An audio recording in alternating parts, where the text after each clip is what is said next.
Păi deci vreau să înțeleg cum un bărbat poate să umble cu o fată ca mine, finuță, fără să fi făcut ceva la față, fără buze, fără extensii, fără gene false, fără silicoane, să umble cu mine și să-i placă sau să aibă o fostă sau chiar viitoare iubită total opusul meu, cu gene, cu extensii, cu sânii super mari sau cu silicoane. Deci eu nu înțeleg, vreau să se hotărască, adică care până la urmă este genul lui? Eu sau cealaltă?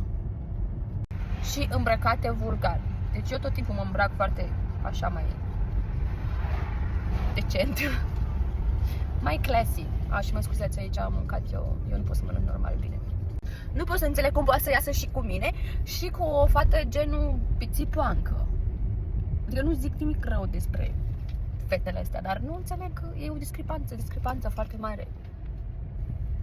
Ce vă place până la urmă?